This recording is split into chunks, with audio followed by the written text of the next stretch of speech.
గాక. హల్లెలూయా, praise the lord. మరి ఈరోజు దేవునికి వాక్యంలో నుండి కొన్ని విషయాలు మనం చూసుకుందాం. మరి ఒక రోజు సాతానుడు, ఎవరండి? సాతాను ఆయన దగ్గర ఉన్నటువంటి ఆయుధాలన్నీ కూడా డిస్ప్లే చేస్తున్నాడంట.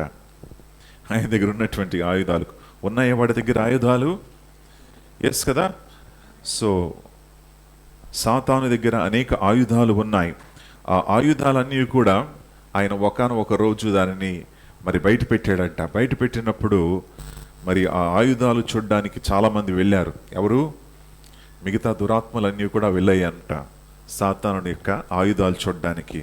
అనేక ఆయుధాలను చూపిస్తూ ఉన్నాడు. ఒకవైపు మరి కోపము అనే ఆయుధం, ఇంకో ఆయుధము ద్వేషము అనే ఆయుధము, మరొక ఆయుధము మరి కామాతృతలు అనేటువంటి ఆయుధము. ఈ రీతిగా ఆయనకు ఉన్నటువంటి ఆయుధాలన్నీ కూడా చూపిస్తూ ఉన్నాడు.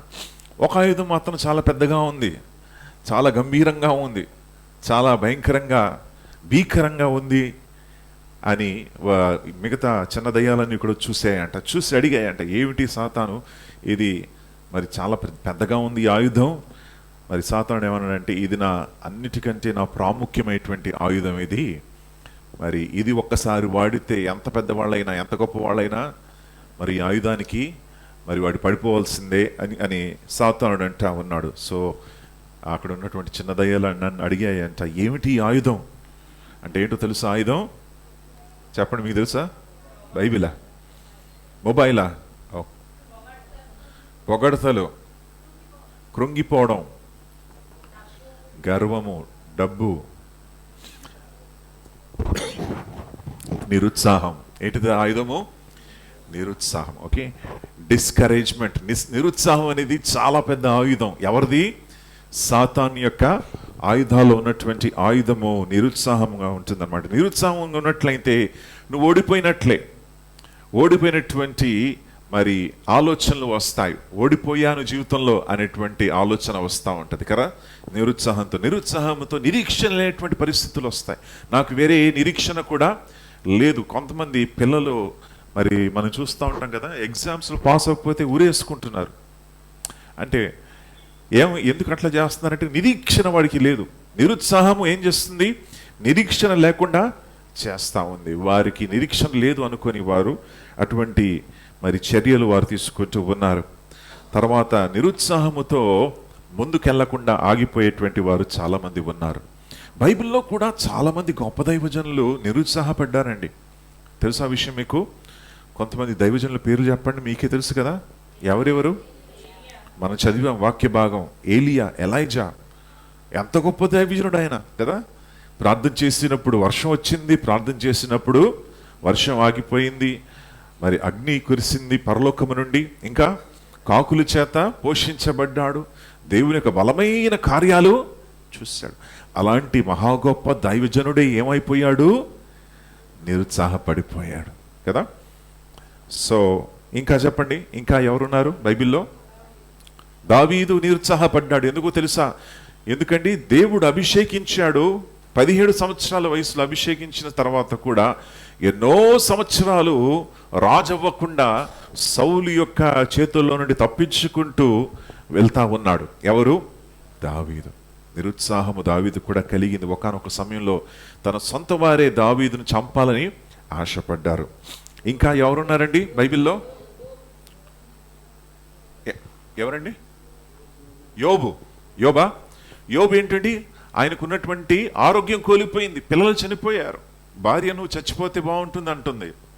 సో ఇలాంటి పరిస్థితిలో యోబు కూడా చాలా కృంగిపోయాడు మనిషి కదా. యోబు ఎంత గొప్ప దైవజనుడు, ఆయన చక్కటి దైవజనుడు. అలాగే ఇర్మియా తన యొక్క సేవలో కృంగిపోయాడు.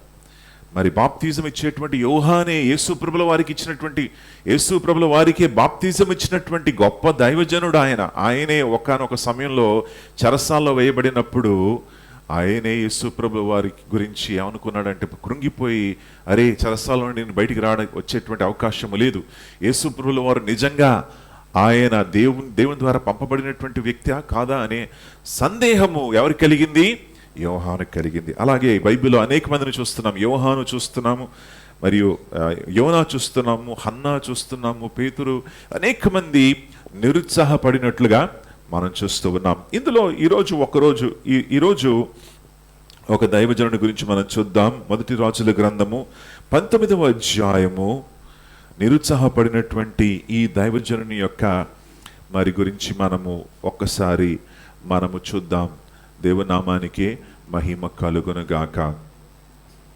19వ అధ్యాయము మొదటి వచనములో నుండి మనం చూస్తే, ఏలియా చేసినదంతయును, అతడు ఖడ్గము చేత ప్రవక్తలనందరినీ చంపించిన సంగతియును అహాబు యెజెబెలునకు తెలియజెప్పగా, యెజెబెలు ఒక దూత చేత ఏలియాకు ఈ వర్తమానము పంపించెను. రేపు ఈ వేళకు నేను నీ ప్రాణమును వారిలో ఒకని ప్రాణము వలె చేయని ఎడల దేవుడు నాకు గొప్ప అపాయము కలుగజేయునుగాక.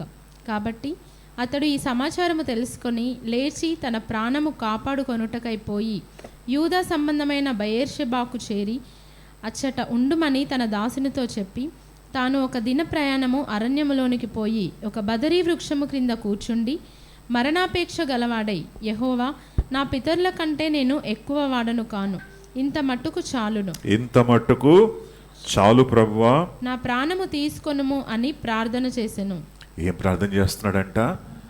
దేవా, ఇంకా చాలు ప్రభువా, నేను చేసిన పరిచర్య చాలు, ఇంకా నేను పడిన కష్టాలు చాలు నాయనా, ఇంకా నా ప్రాణం తీసేసుకో ప్రభువా అని ఎవరు ప్రార్థన చేస్తున్నారు? దైవజనుడు అయినటువంటి ఏలియా. అంటే సడన్గా ఏమైపోయింది దైవజనునికి?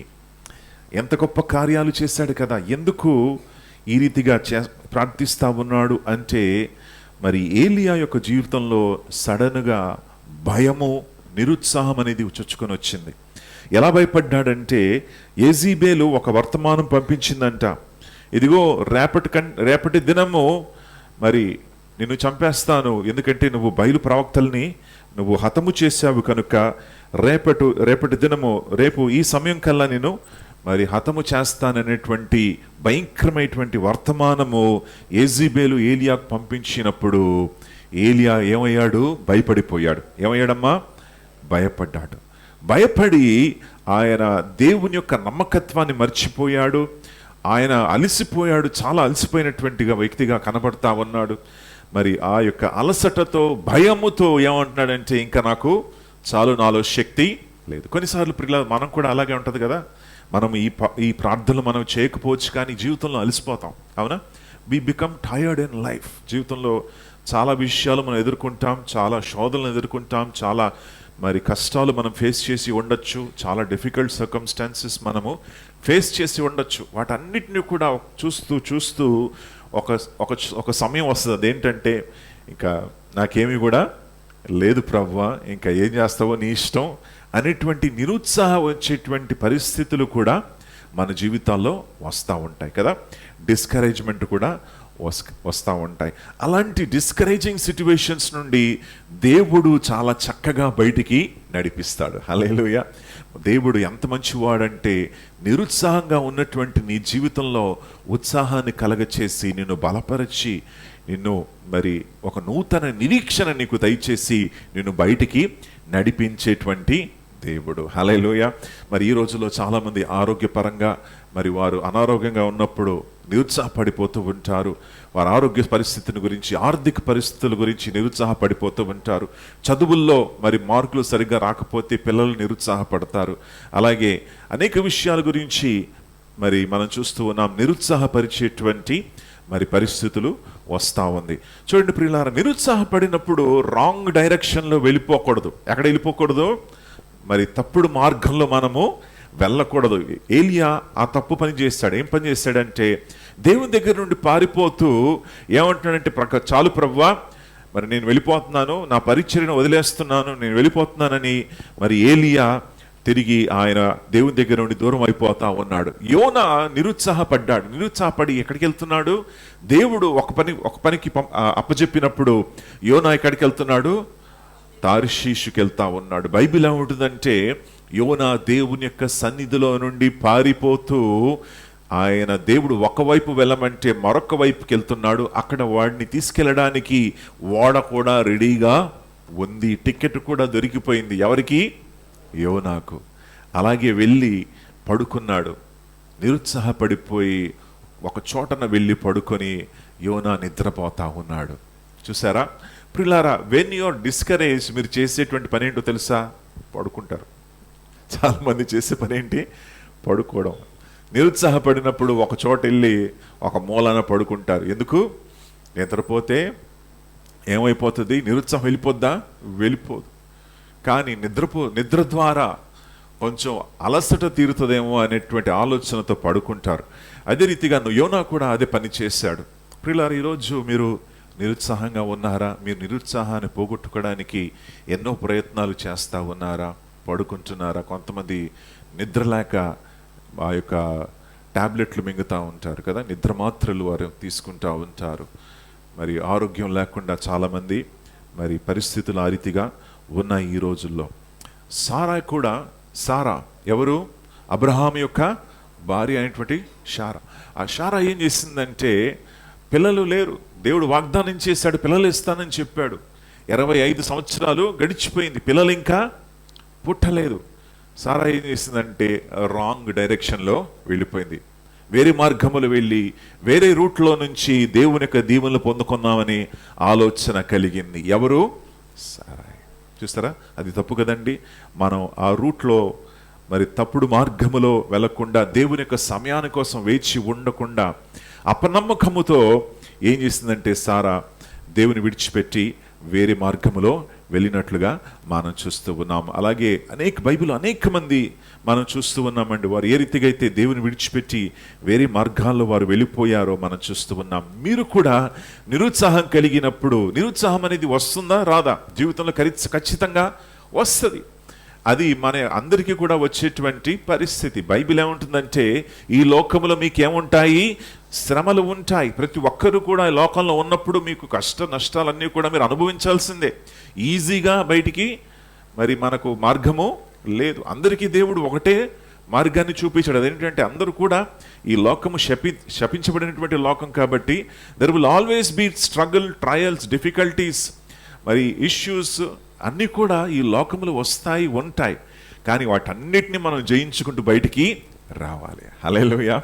జయశీలుడైనటువంటి యేసయ్య మనకు తోడై ఉన్నాడు కనుక వాటన్నిటిలో నుండి, ఆర్థిక పరిస్థితులైనా సరే, ఆరోగ్య పరిస్థితులైనా సరే, మానసిక సమస్యలైనా సరే, మరి ఎటువంటి సమస్యలైనా సరే, అవన్నీ వచ్చినప్పుడు నువ్వు బయటికి జయముతో బయటికి నువ్వు రావాలి. దాన్ని ఎలా చూడాలంటే ఒక అవకాశంగా నువ్వు చూసుకోవాలి. దేవుడు నన్ను ఏ రీతిగా ఇందులో నుండి బయటికి రప్పిస్తాడో నేను చూస్తాను, నా దేవుని యొక్క కార్యాన్ని నేను చూస్తాను అని నమ్మకముతో నువ్వు ముందుకు వెళ్ళాలి.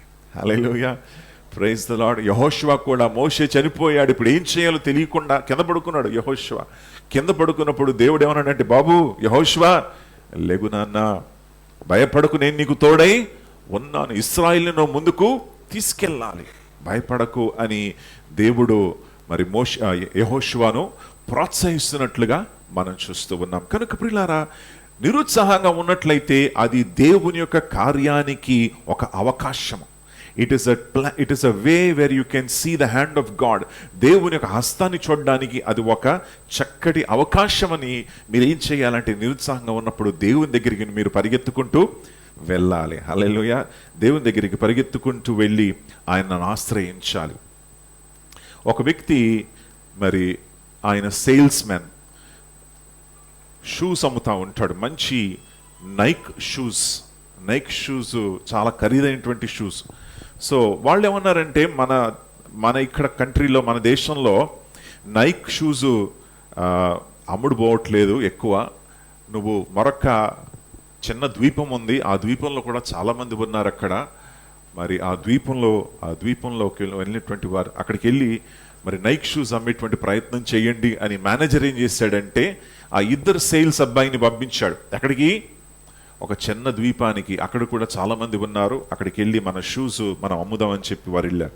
వెళ్ళినప్పుడు అక్కడ వీరు ల్యాండ్ అయిన తర్వాత వారు ఏం చూశారంటే, ఆ ద్వీపంలో ఉన్నటువంటి వారు షూస్ వేసుకోరండి, చెప్పులు వేసుకోరు. వాళ్ళు అలాగే నడుస్తూ ఉంటారు.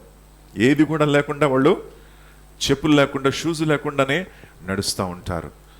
అది చూసి ఒకతను వచ్చి ఏమన్నాడంటే, ఫోన్ చేసి తన మేనేజర్కి, అయ్యా ఇక్కడ ఎవరు కూడా చెప్పులు కూడా వేసుకోరండి, షూస్ వదిలేయండి, నైక్ షూస్ కూడా వారు కొనుక్కోరు, మనం ఇంటికి తిరిగి వెళ్ళిపోదాం అని చెప్పాడు. ఇంకొతను ఏమన్నాడంటే, సార్ ఇక్కడ ఇంతమంది ఉన్నారు, చెప్పులు లేకుండా ఉన్నారు, మనం వీళ్ళందరికీ చెప్పులు అమ్మడానికి లేదా షూస్ అమ్మడానికి చక్కటి అవకాశం, ఇంకా షూస్ పంపించండి అని ఫోన్ చేశాడు ఆయన.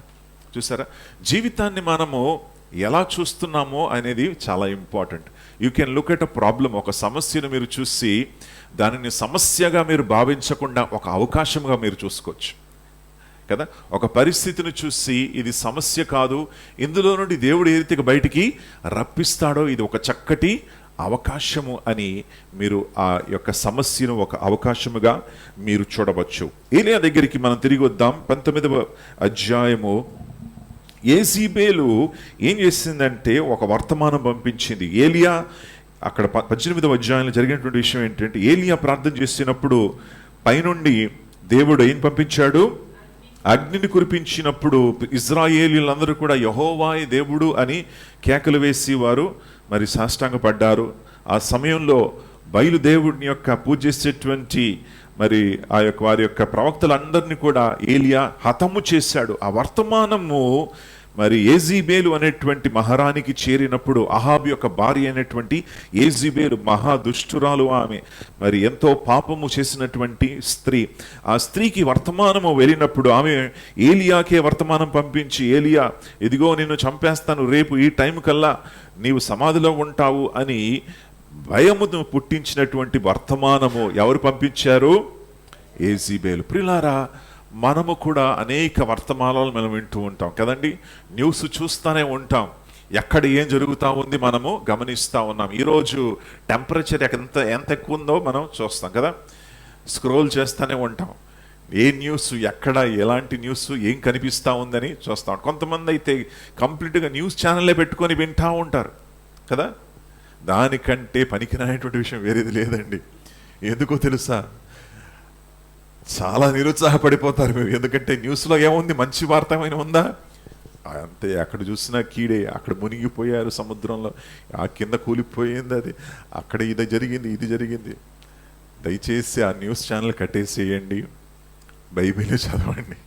ఎందుకంటే మీరు లోకాన్ని చూస్తూ, న్యూస్ని చూస్తూ మీరు బతికారనుకోండి, ఇంకా దానికంటే మరి వేరే పనేమీ లేదు. కనుక చాలా నిరుత్సాహపడిపోతారు న్యూస్ను మీరు వింటూ ఉంటే.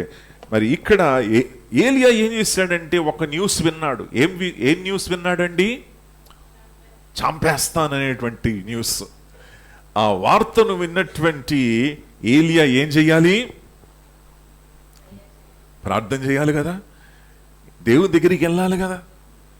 నువ్వేం నన్ను చంపేదని చెప్పాలి కదా. 400 మంది ప్రవక్తలు ఎదుట నిలబడి, ధైర్యంగా నిలబడి ఆయన వాక్యాన్ని ప్రకటించాడు, ప్రార్థన చేశాడు కదా. ఎక్కడ పోయింది ధైర్యము? ఏమైపోయింది? ఆయన ఏం చేశాడంటే ఆ మాటలని తన హృదయంలోకి ఆహ్వానించుకున్నాడు. ఏ మాటలు? నిన్ను చంపేస్తాను అనేటువంటి మాటలను ఏం చేశాడు? లోపలికి రానిచ్చాడు. ప్రియులారా, మీరు ఏదైతే వింటున్నారో చాలా జాగ్రత్త. ఏ మాటలు వింటున్నారో జాగ్రత్త పడండి. మీరు మరి చెడు మాటలు మీరు వింటూ ఉంటే, భయం పుట్టించేటువంటి వర్తమానాలు మీరు వింటూ ఉంటే, మీరు భయాందోళన కలిగి మీకు నెమ్మది లేకుండా ఉంటుంది. అందుకే బైబిల్ ఏముంటుందంటే, డు నాట్ బీ డిస్కరేజ్, నిరుత్సాహ పడకండి. దేవుని యొక్క వాక్యాన్ని చదవండి, ప్రోత్సహించేటువంటి మాటల్ని వినండి, భయపడేటువంటి మాటల్ని వినకండి. ఏలియా ఏం చేశాడంటే, యేజీబేలు యొక్క భయాన్ని పుట్టించేటువంటి మాటను, వర్తమానాన్ని ఆయన విని భయపడిపోయి పరుగులెత్తుకుంటూ తన ప్రాణం కోసం పరిగెత్తాడంట. ఏలియా నానా ఇది? ఒక్కసారి ఆలోచించండి. ఎంత ధైర్యంగా 17వ అధ్యాయంలో రాజు ఎదుట నిలబడి తన తలను నరికేస్తాడు రాజు. అయినా సరే రాజు దగ్గర నిలబడి, రాజా నా మాట తప్ప మరి దేవుడు ఈ యొక్క ఇశ్రాయేలు దేశంలో ఏం పంపించాడు? వర్షమునైనను మంచునైనను కురవదు అని చెప్పి రాజు ఎదుట నిలబడి ధైర్యంగా చెప్పినటువంటి ఏలియా ఇప్పుడు పారిపోతున్నాడేంటి? ఎందుకో తెలుసా? మాటల వెనకాల శక్తి ఉంది, దురాత్మల యొక్క శక్తి కూడా ఉంది. జాగ్రత్త. సో దురాత్మల యొక్క శక్తి, యేజీబేలు ఏం చేసిందంటే, దురాత్మల చేత పీడించబడుతున్నటువంటి ఆ స్త్రీ, ఆమె మాట్లాడినప్పుడు దురాత్మల యొక్క శక్తి ద్వారా మాట్లాడింది కాబట్టి ఆ భయం అనేది ఎవరి హృదయంలోకి వచ్చేసింది? ఏలియా హృదయంలోకి ఆ యొక్క భయం లోపలికి వచ్చి భయపడిపోయాడు. భయపడి ఆయన మరి పారిపోతున్నట్లుగా చూస్తున్నాం. బిర్షిబాలో ఏలియా ఒక పని, అక్కడ తన దాసుని వదిలేశాడు. ఎక్కడ? బిర్షిబాలోనే విడిచిపెట్టేసి అక్కడి నుండి ఆయన మరి నడుచుకుంటూ ప్రయాణం చేస్తూ వెళ్తా ఉన్నాడు. ప్రియులారా, ఏలియా ఏం చేశాడంటే ఆయన దగ్గర ఉన్నటువంటి ఏకైక సేవకుడు ఉన్నాడు. ఆ సేవకుడు ఆయనతో మాట్లాడతాడు. ఆ సేవకుడు ఆయనకు పరిచర్య చేస్తాడు. ఆ సేవకుడు అతనికి సహాయము చేస్తాడు. ఆ సేవకుడిని ప్రక్కన పెట్టేశాడు. ఆ సేవకుడిని వదిలేసి ఒంటరివాడిగా ఏలియా వెళ్తూ ఉన్నాడు. ప్రియులారా, when you are discouraged, do not leave your friends and family. నీ యొక్క స్నేహితులను, నీ యొక్క బంధువులను విడిచిపెట్టి ఒంటరిగా వెళ్ళిపోకు. అది చాలా ప్రమాదకరమైనది. ఏలియా ఒంటరివాడిగా ఉన్నాడు. ఎవరు ఆయనకి తోడై లేరు. నిరుత్సాహపడినటువంటి ఏలియా ప్రతి ఒక్కరిని విడిచిపెట్టేసి వెళ్ళిపోతున్నట్లుగా చూస్తున్నాం. బెర్షిబా నుండి ఎక్కడికి వెళ్ళాడో తెలుసా? ఆయన నడుచుకుంటూ ఆయన మరి హోరేబు అనేటువంటి మరి కొండకి వెళ్ళాడు. హోరేబు ఏదంటే సీనాయి పర్వతము. హోరేబు కొండ ఒకటే. సుమారు 200 మైళ్ళ దూరం అది. ఎంత దూరం అండి నడిచాడు? 200 మైల్స్. ఎవరు వెళ్తున్నారు? ఏలియా. అంటే భయానికి ఎంత దూరం వెళ్ళిపోయాడో చూడండి ఏలియా ప్రవక్త. భయపడుతూ ఆయన దేవునికి దూరంగా అయిపోయి మరి నిరుత్సాహపడిపోయి వెళ్ళిపోయాడు. అలాంటి టైంలో దేవుడు ఎంత చక్కగా ఏలియాను బలపరుస్తున్నాడో మనం చూస్తున్నాం. ప్రియులారా, ఇక్కడ మొదటిగా ఈ దేవుడు ఏం చేస్తున్నాడో చూడండి. ఆయన బద్రీ వృక్షము క్రింద పడుకున్నప్పుడు 5వ వచనములో ఒక దేవదూత వచ్చి ఏం చేస్తుందంట? ఏలియాను ముట్టి లేచి భోజనము చెయ్యి అని దేవుడు ఏం చేశాడు? ఏలియాకు భోజనం పెడుతున్నాడు. హల్లెలూయా. ఏలియా ఎన్ని భోజనాలు తిన్నాడని ఒకసారి ఆలోచించండి. కాకుల ద్వారా పోషించబడ్డాడు, విధవరాల ద్వారా పోషించబడ్డాడు. ఇక్కడ ఎవరి ద్వారా పోషించబడుతున్నాడు? దేవదూత ద్వారా పోషించబడుతున్నాడు. హల్లెలూయా. ఆ దేవదూత వచ్చి చక్కగా 6వ వచనం చూడండమ్మా. అతడు చూచినంతలో అతని తల దగ్గర నిప్పుల మీద కాల్చబడినటువంటి అప్పము నీళ్ల బుడ్డియు కనబడెను. గనుక అతడు భోజనము చేసి తిరిగి పరుండెను. చూసారా, మనం కూడా కొన్నిసార్లు చేస్తాం కదా, తినేసి మరి పడుకుంటాం. ఏలియా గారు కూడా అదే చేశారు, తినేసి పడుకున్నారు. 2వ మారు దేవుడు 7వ వచనం చూడండి. దేవుడు మరలా దూతను పంపించి, అయితే యెహోవా దూత 2వ మారు వచ్చి అతని ముట్టి, నీ శక్తికి మించిన ప్రయాణము నీకు సిద్ధమై ఉన్నది, నీవు లేచి భోజనము చెయ్యమని చెప్పినప్పుడు అతడు లేచి భోజనము చేసి ఆ భోజనపు బలము చేత 40 రాత్రింబవళ్ళు ప్రయాణము చేసి దేవుని పర్వతమని పేరు పెట్టబడిన హోరేబునకు వచ్చి అచ్చటయున్న ఒక గుహలో చేరి బస చేసెను. చూడండి, ఏలియా మొట్టమొదటిగా దేవుడు ఎలా బలపరుస్తున్నాడంటే శారీరకంగా బలపరుస్తున్నాడు. కనుక నిరుత్సాహంగా ఉన్నటువంటి వారు యు నీడ్ ఫిజికల్ రెస్టోరేషన్. శారీరకంగా మీరు ఏం పొందుకోవాలి? బలపరచబడాలి. సో దేవుడు ముందుగా ఏం చేస్తాడంటే మీకు ఆరోగ్యాన్ని కలగ చేయాలని మిమ్మల్ని శారీరకంగా బలపరుస్తాడు. కనుక ప్రియులారా, దేవుడు ఒక డాక్టర్ లాంటి వాడు. ఒక మంచి మరి డాక్టర్ ఏ రీతిగా మీకు ఉన్నటువంటి సమస్యను పోగొట్టుకోవడానికి, ఆ సమస్య యొక్క పరిష్కారం చేయడానికి డాక్టర్ ఏ రీతిగా డయాగ్నైజ్ చేస్తాడో, దేవుడు ఇక్కడ ఏలియాకు ఉన్నటువంటి పరిస్థితిని మరి మెరుగుపరచడానికి ఒక చక్కటి డయాగ్నోసిస్ చేస్తున్నాడు. మొదటిగా ఏం చేస్తున్నాడంటే ఏలియాకు కావలసినటువంటి రొట్టెయు ఆ యొక్క నీళ్లను తీసుకొచ్చి ఏలియాను బలపరుస్తున్నాడు. Physical energy is very important. నిరుత్సాహపడినప్పుడు కొంతమంది ఏం చేస్తారో తెలుసా? అన్నం తినకుండా ఉంటారు. అది మాత్రం చేయకండి. నేను నిరుత్సాహంగా ఉన్నాను, I will not eat anything అని కొంతమంది మరి భోజనం చేయకుండా, ఆహారం తీసుకోకుండా వారు ఉండిపోతారు. అది మాత్రం చేయకండి. మీకు నిరుత్సాహంగా ఉన్నప్పుడు, ప్రోత్సాహం లేకుండా ఉన్నప్పుడు చక్కటి ఆహారం మీరు తీసుకోవాలి. హల్లెలూయా.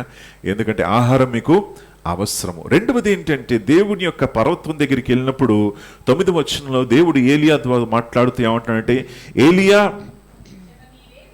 ఇక్కడ ఏం చేస్తున్నావు ఏలియా అని దేవుడు పరీక్షిస్తా ఉన్నాడు. ఎవరిని?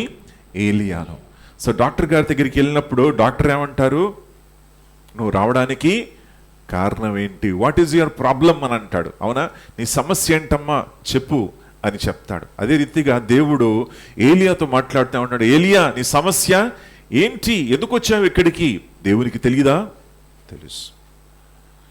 ఏలియాను పోషించాడు కదా. ఏలియా మనసులో ఏముందో దేవునికి తెలుసా? తెలీదా? తెలుసు. అయినా సరే ఎందుకు అడుగుతా ఉన్నాడు? ఏదెను తోటలో కూడా దేవుడు ఆదాం దగ్గరికి వచ్చి, ఆదామా నీవెక్కడా ఉన్నావు అని అడుగుతా ఉన్నాడు. దేవునికి తెలియదా ఆదాం ఎక్కడున్నాడో? తెలుసు. అయినా సరే ఎందుకు అడుగుతా ఉన్నాడు దేవుడు? దేవుడు ఎందుకు అడుగుతున్నాడంటే నీకున్నటువంటి ఫ్రస్ట్రేషన్ అంతా కూడా నువ్వు ఏం చేయాలి? బయట విడిచిపెట్టాలి కదా. కొన్నిసార్లు ఇంట్లో కొన్ని గృహాల్లో చూశాను, ఆ యొక్క పంచింగ్ బ్యాగ్ ఉంటుంది, ఆఫీసెస్లో కూడా ఉంటుంది అనమాట. స్ట్రెస్ బాల్స్ ఉంటాయి కదా, ఆ ఎల్లో బాల్స్ కోపంగా ఉన్నప్పుడు నీ ఫ్రస్ట్రేషన్, నీ స్ట్రెస్ అంతా కూడా నువ్వు ఏం చేయాలంటే విడిచిపెట్టాలి. అలాగే దేవుడు ఏం చేస్తున్నాడంటే ఏలియాకు ఉన్నటువంటి స్ట్రెస్ అంతా తీసేయాలని ఆయన ఏం చేస్తున్నాడంటే, ఏలియా ఏం జరిగిందో చెప్పమ్మా ప్లీజ్ అంటే, ఏలియా మొత్తం లిస్ట్ పట్టుకొచ్చాడు దేవుని దగ్గరికి. ఎదుగెదుగు ఏం జరిగింది ప్రభువా, ఇలా అయింది, నేను నీ కోసం రోషంగా ఉంటే ఎవరు నన్ను పట్టించుకోవట్లేదు, ఎవరు నా దగ్గరికి రావట్లేదు, ఎవరు నన్ను చూసుకోవట్లేదు. మీ దగ్గర కూడా ఉందా లిస్ట్? అది ప్రతి ఒక్కరి దగ్గర ఉంటుంది కదా లిస్ట్. అది ఒక్కసారి ఏదైనా జరిగితే మీరు ఆ లిస్ట్ తీస్తారు బయటికి. మీరు నన్ను పట్టించుకోవట్లేరు, మీరు నన్ను ఎవరు చూసుకోవట్లేరు, నా పిల్లలు వినట్లేదు నా మాట కదా. ఒక లిస్ట్ మనం ఎప్పుడు కూడా దగ్గర పెట్టుకుంటూ ఉంటాం. ఆ లిస్ట్ టక్కని తీసి సమస్య వచ్చినప్పుడు అలా మొత్తం లిస్ట్ బయట పెడతాం. అలా ఏలియా గారు కూడా దేవుడు అడిగినప్పుడు లిస్ట్ బయట పెట్టాడు. రోషముగా నేను ఉన్నాను ప్రభువా, కానీ ఎవరు నన్ను పట్టించుకోవట్లేదు. ఎదిగో తండ్రి, ఇశ్రాయేలు అందరూ కూడా విడిచిపెట్టి వెళ్ళిపోయారు, అందరూ కూడా దూరం అయిపోయారు ప్రభువా అని తనకున్నటువంటి వేదన రోదనను ఎవరు పెట్టుకుంటున్నారు? ఎవరు అంటా ఉన్నారు అక్కడ? ఏలియా గారు అంటా ఉన్నట్లుగా మనం చూస్తున్నాం. నేను ఒక్కడనే ఉన్నాను ప్రభువా. 10వ వచనం చూడండి. అతడు, ఇశ్రాయేలు వారు నీ నిబంధనను త్రోసివేసి నీ బలిపీఠములను పడగొట్టి నీ ప్రవక్తలను ఖడ్గము చేత హతము చేసిరి. సైన్యములకు అధిపతియు దేవుడు నగు యెహోవా కొరకు మహారోషము గలవాడనై. నేను మహారోషం అండి, నాకు చాలా రోషం మీకోసం ప్రభువా, అందుకే పారిపోయి వచ్చేసాను అన్నాడు కదా. ఓకే, రోషంగా ఉంటే అక్కడ నిలబడి ఏం చేయాల్సింది? ఎదిరించాల్సింది. మహారోషంతో నేను ఉన్నాను అంటున్నాడు. ఓకే, గలవాడనై నేను ఒక్కడను మాత్రమే మిగిలి ఉండగా, నేను ఒక్కడనే మిగిలి ఉండగా వారు నా ప్రాణమును కూడా తీసివేయుటకై చూచుచున్నారని మనవి చేసెను. ఇదిగో నా ప్రాణము కూడా తీసివేయాలి. ఇక్కడ ఏముందంటే సెల్ఫ్ పిటీ. ఏంటండి అది? Self pity. మన గురించే జాలి పడ్డాం. నా పరిస్థితి ఇదండి, ఇంతేనండి నా పరిస్థితి, ఏం చేద్దాం కదా. కొంతమంది ఆ సెల్ఫ్ పిటీలోకి వెళ్ళిపోతారు. అంటే మన గురించే మనం జాలి పడుతూ ఉంటాం కదా కొన్నిసార్లు. ఏలియా గారు కూడా తన గురించే తను జాలి పడుతూ ఉన్నాడండి. ఏం చేద్దాం, అందరూ విడిచి వెళ్ళిపోయారండి, ఇది నా పరిస్థితి అండి, ప్రాబ్లమ్స్ ఉన్నాయండి, సమస్యలు వచ్చేసాయండి అని కొన్నిసార్లు మన గురించే మనము బాధపడతా ఉంటాము, ఫ్రస్ట్రేట్ అవుతూ ఉంటాం. కానీ అది మంచిది. నీ మనస్సులో ఉన్నదంతా కూడా నువ్వు బయటికి చెప్పాలి. హల్లెలూయా. డాక్టర్ దగ్గరికి వెళ్ళినప్పుడు డాక్టర్ ఏమంటాడంటే, నీ మనస్సులో ఉన్నటువంటి వేదన, నీలో శరీరంలో ఉన్నటువంటి సమస్య అంతా కూడా నువ్వు బయట పెట్టు, ఏది కూడా దాచిపెట్టక మొత్తం చెప్పేసే అని అంటాడు డాక్టర్ కదా. ఇంకేమైనా ఉందా అని అడుగుతాడు. అదే రీతిగా దేవుడు కూడా ఏలియాని అడిగినప్పుడు ఏలియా మొత్తం బయట పెట్టాడు. తనకున్నటువంటి సమస్య అంతా కూడా బయటికి తీసుకొచ్చాడు. ఇది మంచిది కాదా? మంచిదే. Many times you should go to God. అనేక సార్లు మనం దేవుని దగ్గరికి వెళ్ళి ప్రభువుని అడగాలి. ప్రభువా, మరి this is my condition lord, నా పరిస్థితి ఇది ప్రభువా, నా నిరుత్సాహం ఇది నాయన, నేను ముందుకెళ్ళలేకపోతున్నాను, నా ఆరోగ్య పరిస్థితి ప్రభువా, అయ్యా నన్ను కనికరించు అని కుమ్మరించు. నీ హృదయాన్ని దేవుని యొక్క సన్నిధిలో కుమ్మరించు. హల్లెలూయా. సో ఏలియా తన హృదయాన్ని దేవుని యొక్క సన్నిధిలో కుమ్మరించాడు. దేవుడు విన్నాడు, చక్కగా విన్నాడు. వెంటనే దేవుడు జవాబు ఇవ్వలేదు. వెంటనే జవాబు ఇచ్చాడా? ఏలియా బాబు, నువ్వు చేసేది రాంగ్ నాయనా, నీ జీవితం మార్చుకో అని ఏలియాను గద్దించలేదు దేవుడు. ఏలియాతో వెంటనే మాట్లాడలేదు, కానీ క్రమక్రమంగా ఏలియాను బలపరుస్తున్నాడు. మూడవదిగా దేవుడు ఏం చేస్తున్నాడు తీసుకెళ్ళండి 11వ వచనములో. అందుకాయన నీవు పోయి పర్వతము మీద యెహోవా సముఖమందు నిలిచియుండుమని సెలవిచ్చెను. చూసారా, వెంటనే జవాబు ఇవ్వలేదు. ఆయన అడిగినటువంటి ప్రశ్నలు, ఆయన వేసినటువంటి మాటలకు దేవుడు వెంటనే జవాబు ఇవ్వకుండా, ఏలియా నీతో ఒక విషయం చెప్పాలి, నిన్ను బలపరచాలి, కాబట్టి నువ్వు అక్కడికి వెళ్ళి నుంచో అని చెప్పాడు దేవుడు. ఇతను వెళ్ళి కొండ మీద నుంచున్నాడు. కొండ మీద ఉంచినప్పుడు బైబిల్ ఏముంటుందో చూడండి.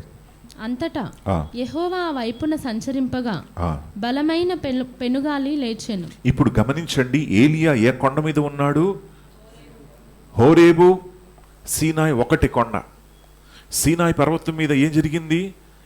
అనేక సంవత్సరాల ముందు ఇశ్రాయేలీలు సీనాయి కొండ దగ్గరికి వచ్చినప్పుడు దేవుడే కొండ మీద దిగి వచ్చాడు. అప్పుడు ఇశ్రాయేలుతో మాట్లాడినప్పుడు వాళ్ళు ఏమన్నారు?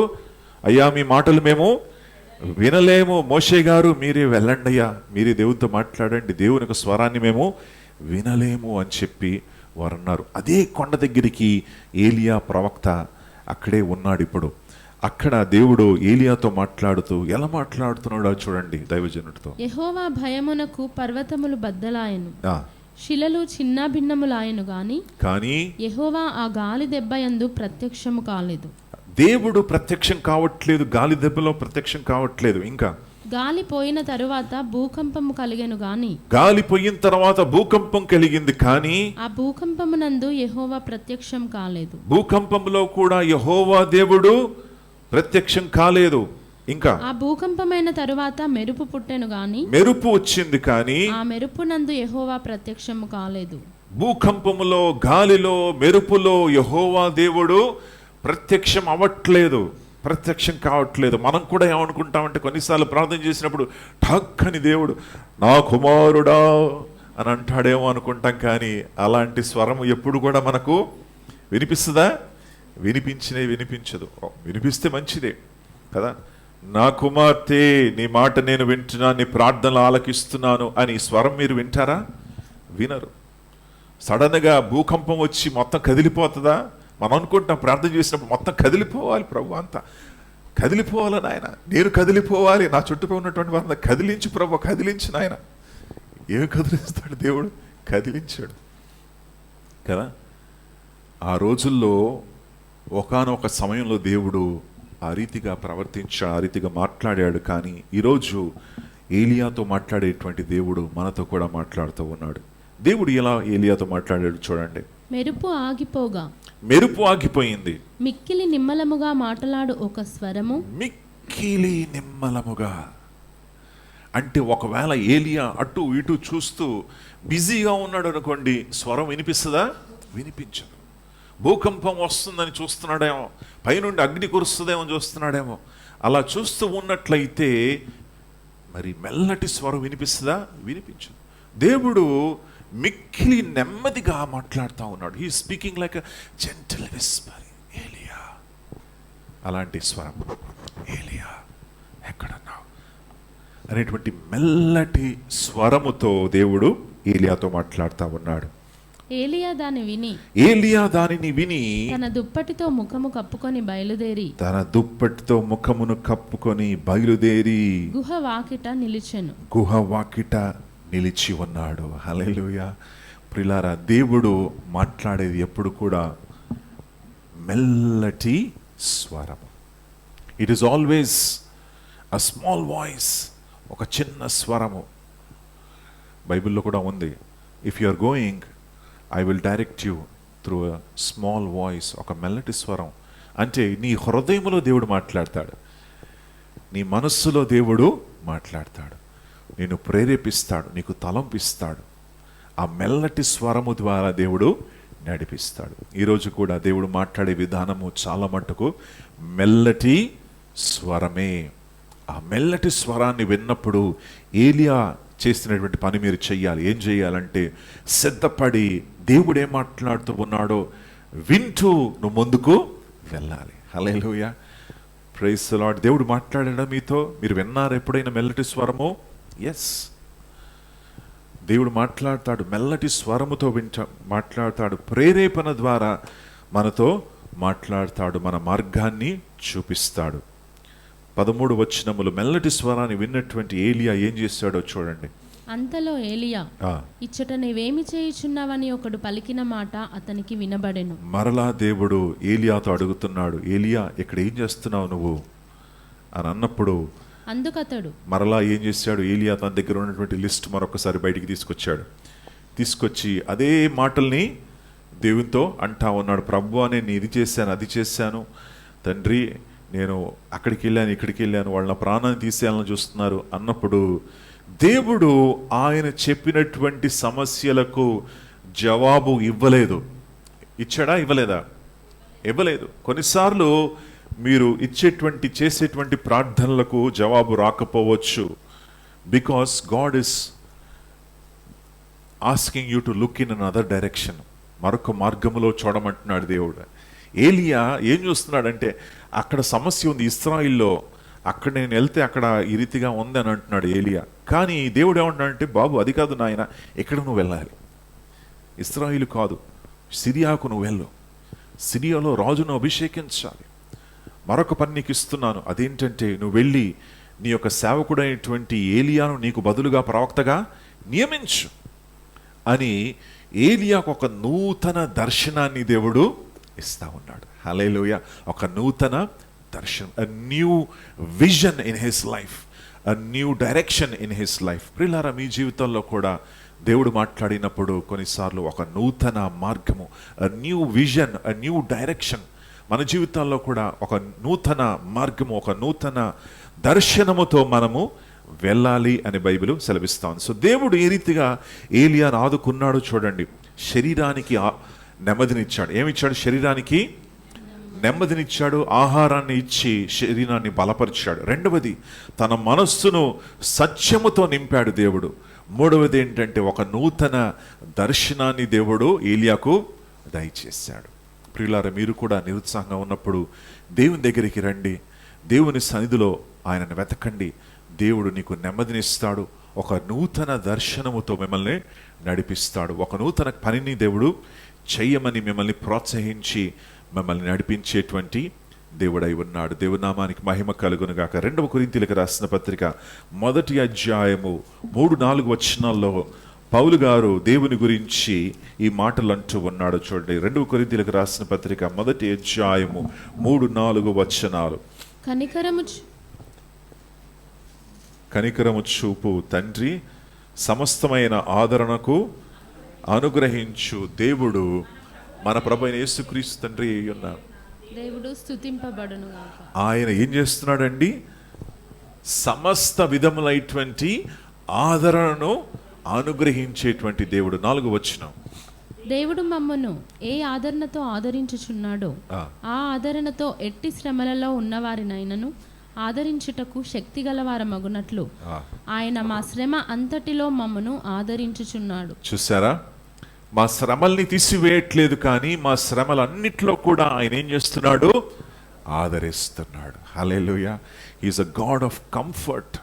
ఆదరించేటువంటి దేవుడు, ఆదరణను కలగచేసేటువంటి దేవుడై ఉన్నాడు. కనుక ప్రియులారా, దేవుని యొక్క ఆదరణను మనం పొందుకుందాం. ఈరోజు మన శ్రమలలో, మనకున్నటువంటి ఇబ్బందుల్లో, కష్టాల్లో కూడా మనల్ని ఆదరించేటువంటి దేవుడు ఆయన, మనల్ని బలపరిచేటువంటి దేవుడు, మనకు నెమ్మదిని కలగచేసేటువంటి దేవుడు. అందుకే మరి బైబిల్లో కూడా మనం చూస్తున్నాం కదా, మీ హృదయాలు కలవరపడనీయకండి, ఇదిగో మీకు శాంతిని, నెమ్మదిని నేను నీకు అనుగ్రహిస్తాను అని దేవుడు నెమ్మదిని, సమాధానాన్ని అనుగ్రహించేటువంటి దేవుడు. కనుక ప్రియులారా, ఈరోజు దేవుడు అనుగ్రహించేటువంటి నెమ్మదిని మనం తీసుకోవాలి. ఏలియా ఏం చేశాడంటే ఆయన తన హృదయములో భయాన్ని కలగచేసేటువంటి మాటల్ని మరి ఆయన లోపలికి రానిచ్చాడు. 2 కొరింథీ 10వ అధ్యాయము 3-5 వచనాలు ఒక్కసారి చదివి మనం ఇందులో ఉన్నటువంటి సత్యాన్ని మనం గ్రహిద్దాం. మేము శరీరదారులైనటువంటి వారుగా నడుచుకుంటూ ఉన్నప్పుడు శరీర ప్రకారము యుద్ధము చేయము. మా యుద్ధోపకరణములు శరీర సంబంధమైనవి కావు గాని దేవుని ఎదుట దుర్గములను పడద్రోయజాలినంత బలము కలవై ఉన్నవి. మేము వితర్కములను దేవుని గూర్చిన జ్ఞానమును అడ్డగించు ప్రతి ఆటంకమును పడద్రోసి ప్రతి ఆలోచనను క్రీస్తుకు లోబడినట్లు చెరపట్టి. మీరేం చెయ్యాలి?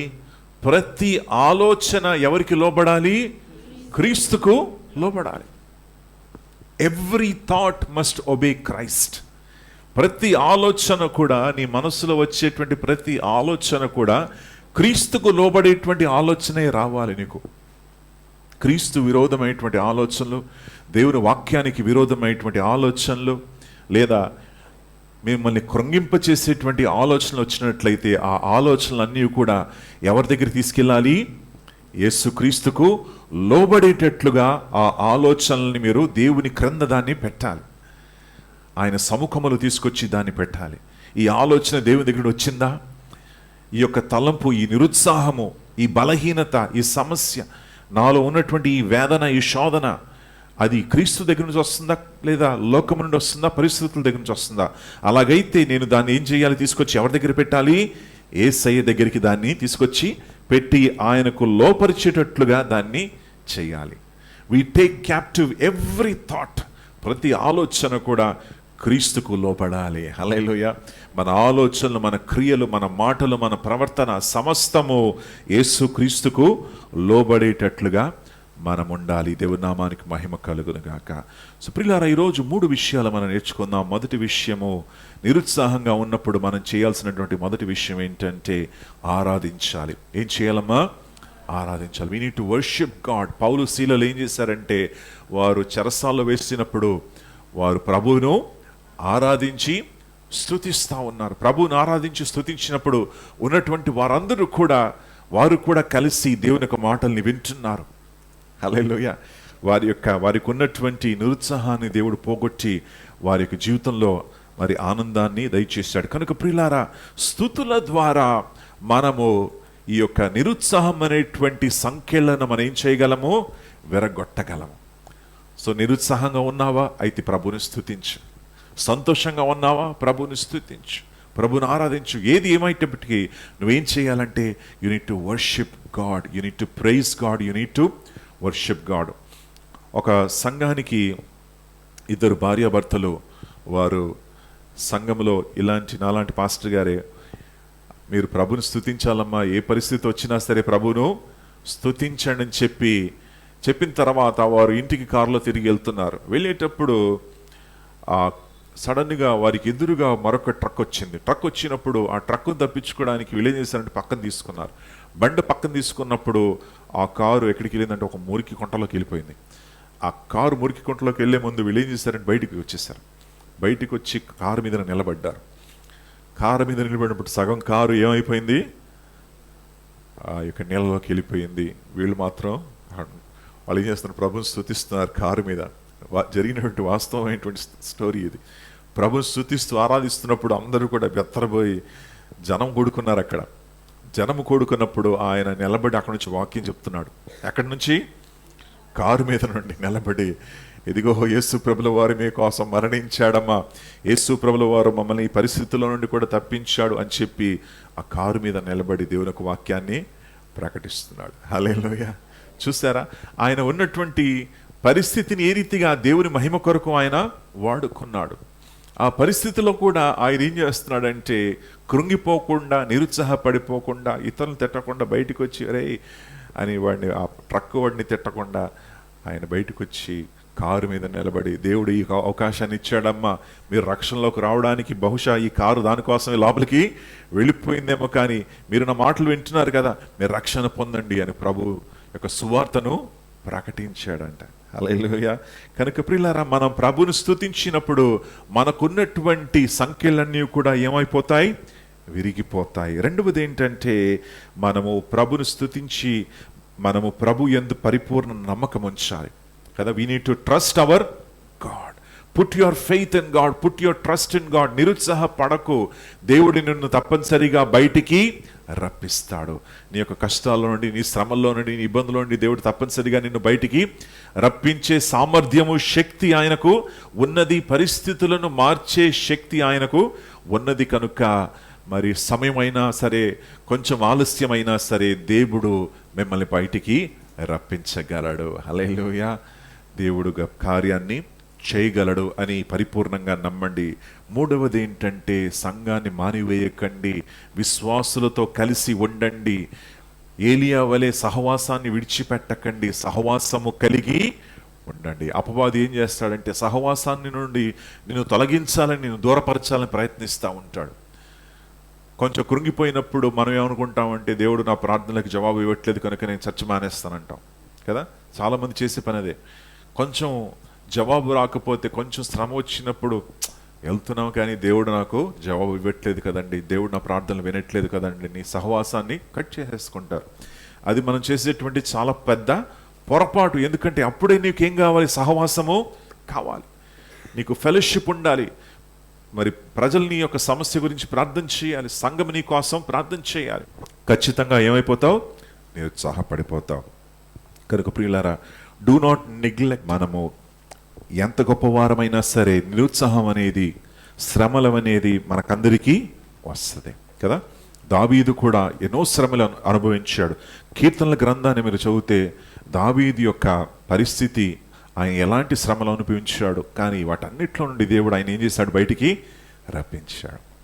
కనుక మీరు కూడా మరి కృంగిపోకుండా ప్రతి సమస్య నుండి దేవుడు మిమ్మల్ని బయటికి రప్పించే శక్తి ఆయనకున్నది కనుక ఆయన దగ్గరికి రండి, ఆయన మెల్లటి స్వరాన్ని వినండి. Listen to his voice.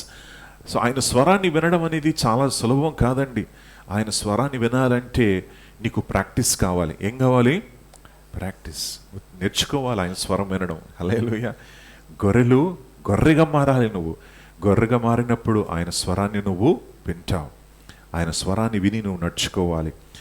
అలా నడుచుకున్నట్లయితే నీకు నెమ్మది, సమాధానము, నూతన దర్శనము, నూతన మార్గములో దేవుడు నిన్ను నడిపిస్తాడు. ఈరోజు ఆయన స్వరాన్ని వింటూ మనం ముందుకెళ్దాం.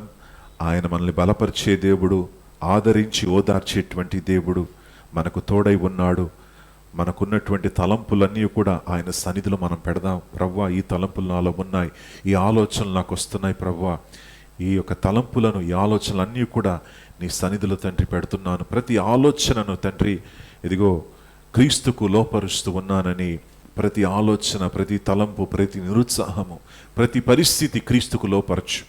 అలా చేసినట్లయితే దేవుడు నీకు విజయాన్ని దయచేస్తాడు. హల్లెలూయా.